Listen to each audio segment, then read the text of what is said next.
Dear students, आज का हमारा टॉपिक है लिंग, जेंडर। आज हम लिंग के बारे में पढ़ेंगे। यहाँ दो चित्र दिए गए हैं। दोनों चित्रों के नीचे लिखे शब्दों को देखिए। पहला चित्र, मुर्गा बाग दे रहा है, मुर्गी दाना चुग रही है। दूसरा चित्र, सेठ जी लेटे हैं, सेठानी उनके पास बैठी है। तो बच्चों, पहले चित्र में मुर्गा से पुरुष जाति और मुर्गी से स्त्री जाति के बारे में पता चलता है, और दूसरे चित्र में सेठ से पुरुष जाति और सेठानी से स्त्री जाति के बारे में पता चलता है।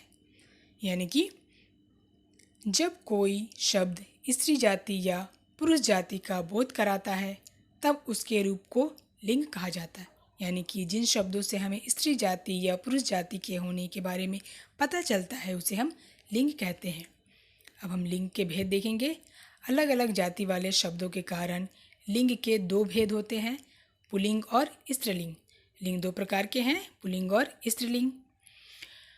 पहला, पुरुष जाति की पहचान कराने वाले शब्द पुल्लिंग कहलाते हैं, जैसे शेर, लड़का, मोर, बैल। यानी कि जिन शब्दों से हमें पुरुष जाति के होने का पता चले उसे हम पुल्लिंग कहते हैं। उसी प्रकार स्त्री जाति की पहचान कराने वाले शब्द स्त्रीलिंग कहलाते हैं, जैसे शेरनी, लड़की, मोरनी, गाय। इन शब्दों से हमें स्त्री जाति के होने का पता चलता है।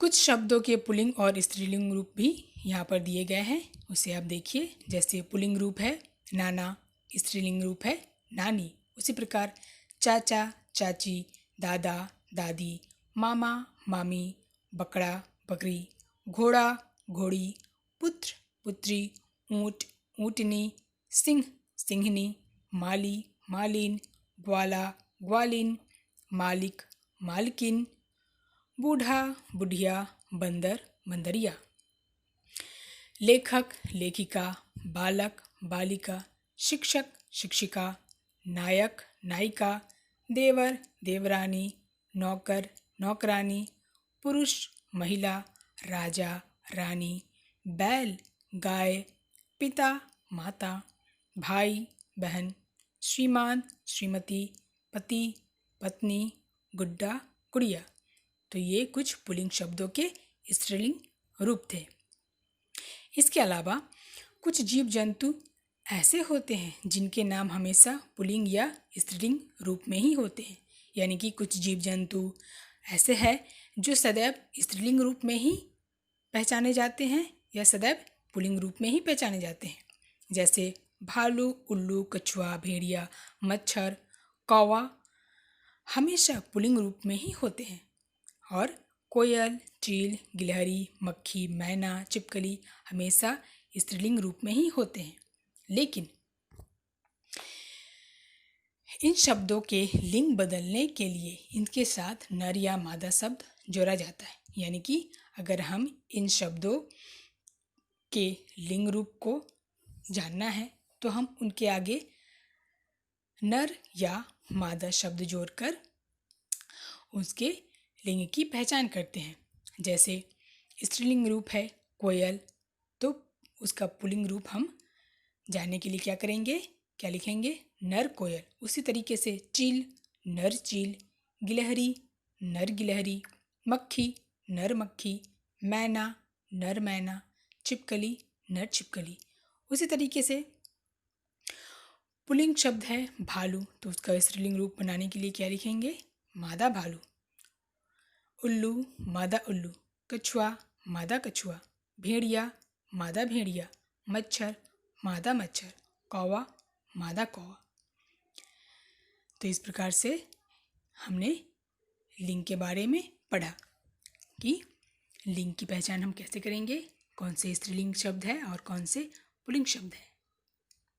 इसके बाद हमारा है अभ्यास, होमवर्क। आप इसे अपने कॉपी में कीजिएगा। सबसे पहले है सही उत्तर चुनिए।